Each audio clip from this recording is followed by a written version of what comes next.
হঠাৎ করে বিশ্ব গণমাধ্যমের আলোচনার কেন্দ্রে পরিণত হলো বাংলাদেশ। বিদেশি বিশেষজ্ঞরা বাংলাদেশকে নিয়ে ধারণা করছেন বাংলাদেশ হবে কয়লা উৎপাদনের সুপার পাওয়ার। কয়লা রপ্তানির ক্ষেত্রে বাংলাদেশ ইতিহাস তৈরি করতে যাচ্ছে। আসসালামু আলাইকুম দর্শক, আশা করি সবাই ভালো আছেন। আজকে একটি গুরুত্বপূর্ণ প্রতিবেদন নিয়ে আপনাদের সামনে হাজির হলাম।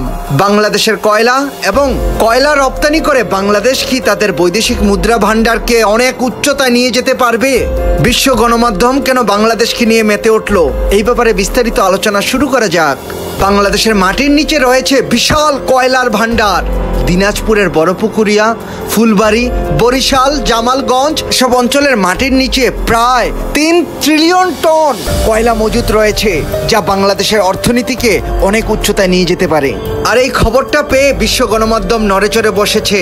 বিশ্বে এখনো অনেক দেশ রয়েছে যারা বিদ্যুৎ, শিল্পায়নের ক্ষেত্রে, বিভিন্ন ধরনের পণ্য উৎপাদনের ক্ষেত্রে কয়লার উপর পুরোপুরি নির্ভরশীল। দক্ষিণ কোরিয়া, জাপান, চীন, ভারত এবং মধ্যপ্রাচ্যের বেশ কয়েকটি দেশ তারা বিপুল অর্থের কয়লা আমদানি করে থাকে।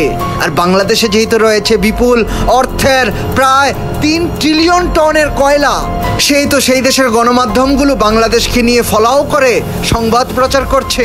যেহেতু বাংলাদেশের মাটির নিচে রয়েছে বিপুল অর্থের কয়লার ভান্ডার, এটি বাংলাদেশের অর্থনীতির জন্য এক বিশাল বড় সুখবর। বাংলাদেশের অর্থনীতিবিদরা মনে করছিলেন আমাদের রপ্তানির 80% আসে গার্মেন্টস খাত থেকে। একটি সেক্টর, একটি পণ্যের উপরে এতটা নির্ভরশীল হওয়াটা অর্থনীতির জন্য ঝুঁকিপূর্ণ।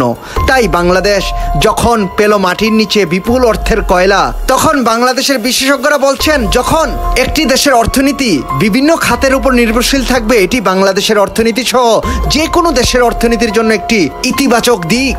কয়লা রপ্তানি শুরু করলে বাংলাদেশের আয়ের উৎস বহুমুখী হবে, বৈদেশিক মুদ্রার রিজার্ভ বাড়বে, নতুন কর্মসংস্থানের সৃষ্টি হবে।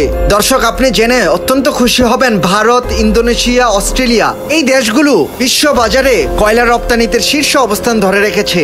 আর সেই বাজারে এখন বাংলাদেশের পা পড়েছে। বাংলাদেশ এখন কয়লা রপ্তানির নতুন খেলোয়াড়।